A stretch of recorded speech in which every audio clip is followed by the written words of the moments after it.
This is Lesson 2 of Unit 2. Hello again, welcome back to the course. In this lesson, we're going to cover several topics. First, we're going to discuss what phishing is and how you can tell that something fishy may be going on. We will then help you to spot an untrustworthy website, and we will cover other methods used by hackers, including malware and ransomware. Are you ready now? Let's go. Do you remember that email that Stina received in the last video? Did you notice anything fishy about it? Let's rewind and take a closer look. Do you notice anything strange about this message? We may consider the following rather fishy. If the name of the sender is unfamiliar to you, that's usually a first sign. There's also no formal salutation here like Dear Stina. What about the email address? Do you recognise the organisation? Moreover, a lot of spelling errors or strange language styles can also be an indicator of an attack, as the hackers may lack the language proficiency that we are accustomed to from official or more serious sources. In this lesson, you will learn about 5 signs that something fishy is going on. Number 1, an unknown sender. 2, a strange email address. 3, spelling or grammar errors. 4, a mismatch between the name and the email address. And 5, a mismatch between the email and the organisation. We saw the first 3 signs in the example. You will learn about the others in the lesson below. Previously, we met Stina, who was tricked into downloading and filling out a document with malicious macro functions. However, clicking on a link in an email can sometimes be enough. In a typical phishing attack, an attacker may pretend to be a representative of a trusted partner or institution like the IT department or a bank. They request you to react to some urgent issue with your account. This email may link you to a website, which is a fake website mimicking the real one.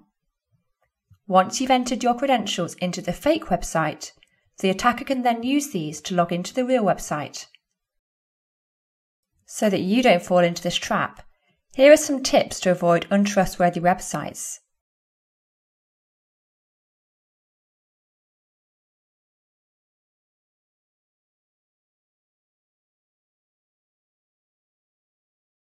We will be looking at 2 of these now. Most websites today encrypt the data that gets sent between your device and the server. Encryption means the data is converted into a sort of secret code that conceals private information during transit. You can see which sites use encryption by first looking at the letters in front of the URL. If the URL starts with https://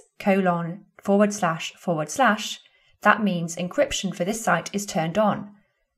Also, look for the padlock sign in the same address bar. These elements are no guarantee that everything is okay, but a site without them should raise some alarm. Another way to test the trustworthiness of an email is to research the organisation of the sender. News online. For instance, Stina could have entered the name of the organisation on a search engine like Google. News Online is a pretty generic name, and the results do not provide evidence that this organisation actually exists. Stina could also look up the name of the organisation plus the name of the sender.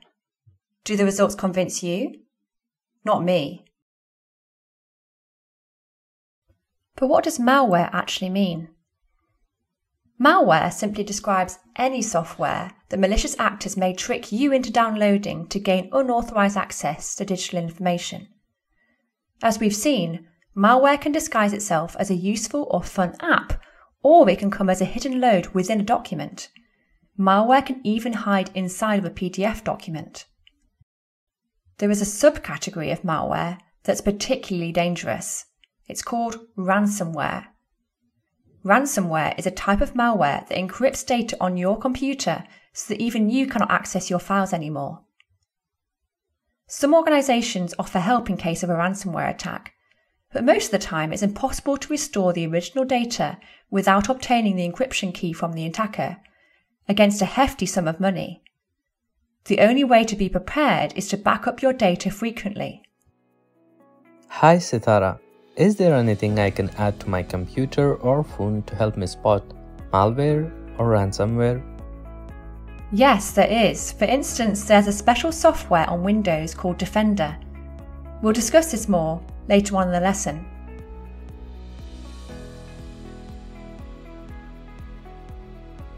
Goodbye for now.